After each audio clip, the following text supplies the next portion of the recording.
I think, perhaps, Zanella, do you want us to take some questions? Because I think, that's the big, point around, going from mid to senior management to C-suites. But perhaps if we take a few questions before we talk to that point.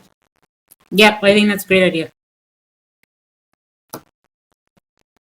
Okay, so Victoria says, still on the topic of becoming a manager, once you have become a manager, what's the difference between a manager and a good individual contributor?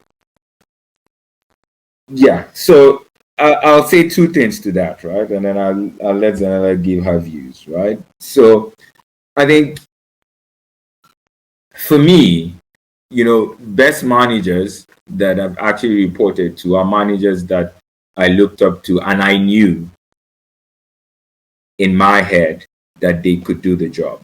They could probably do the job better than I could, faster than I could, but they were happy to delegate to me, despite it taking longer for me to go through the process of getting the job done. So I think the difference between, a good manager and a good individual contributor is, a good manager knows that they can actually contribute and get the job done, but they are able to delegate to folks below them to also go through that process and actually help them become better versions of themselves, right? And I think also another point is, being able to, listen and inspire others, right? Because you can be a good individual contributor, you work alone, right? But you don't work as a team, or you take the glory for yourself to yourself. I, right?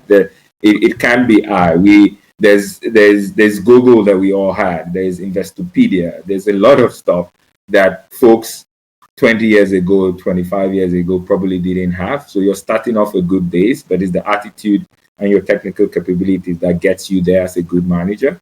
But I think the difference between a good manager and an individual contributor is being able to have a team perspective and actually delegate to get the best work through others.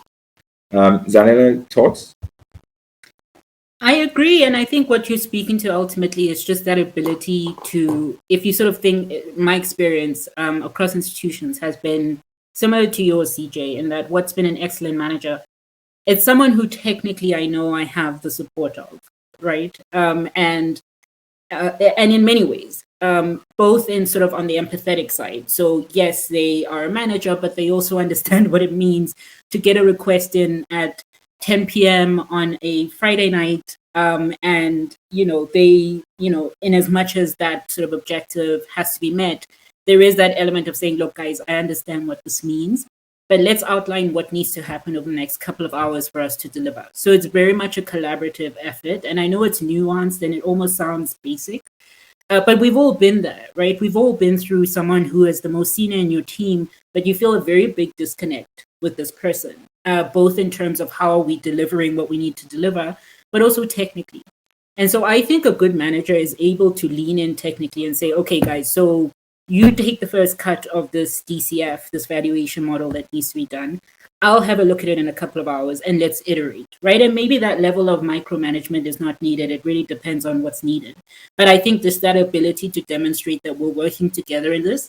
I am, of course, at the most senior level, so there probably isn't a reason for me to really lean in, but you can count on me. So I think that would make it really important for us to highlight as being sort of what I personally would require from a manager. In terms of a good contributor, I think it's exactly that. It's sort of, we're a team. I'll do the final review, but we're still ultimately a team. And I agree with you, CJ, and everything you've said. I think it just makes so much sense for managers to be trained in this, right? And I think particularly in banking, and certainly in development finance, I can tell you that the higher up you go, the more paperwork there is. So it feels like you're managing systems and you're managing bureaucracy. And so it's very easy to then start becoming disconnected from people who are actually delivering. And so that ability to still sort of be able to relate with staff who are on the execution side and still understand what that means when that request comes in at 11 p.m. on a Friday night. but still then able to also manage upwards and say to that manager that, look, this is where my team is, this is probably what we can deliver within a realistic time frame, but this is probably what we're not going to be able to do. If you're able as a manager to sort of cover those touch points, I think that's probably what makes the key difference. Yeah, no, thanks. Yeah, I absolutely agree, right? And I think, perhaps being a good individual technical contributor will put you in good stead to being a good manager, right? Because, if a manager knows that it takes, for example, 5 hours to do a DCF, right? When a client asks for a DCF in 30 minutes, right, the manager is able to manage, right?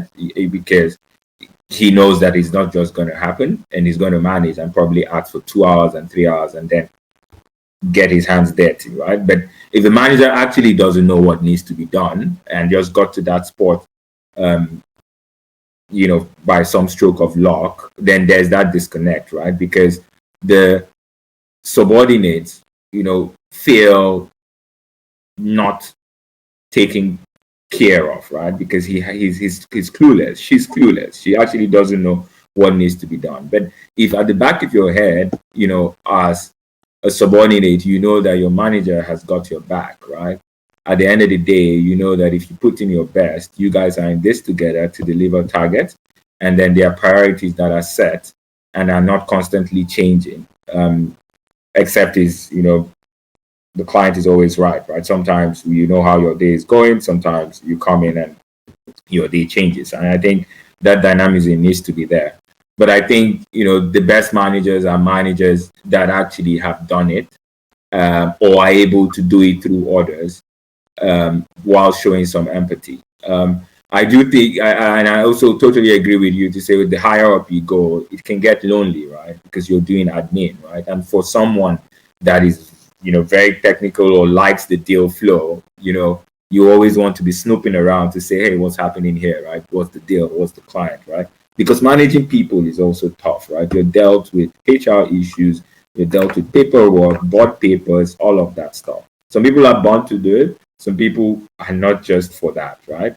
So, but, if you want to go up, at some stage, some people are born leaders and managers. Some people are forced into being managers because higher management, the guys higher up need them to come up, right? Because at the end of the day, this is what we call making sure that your succession planning is sorted, right? If you leave an organization and you don't train people, even if they are deal makers and they want to stay as deal makers, if you've seen some traits in them that you feel you can help them hone to be better managers, you have to do it, right?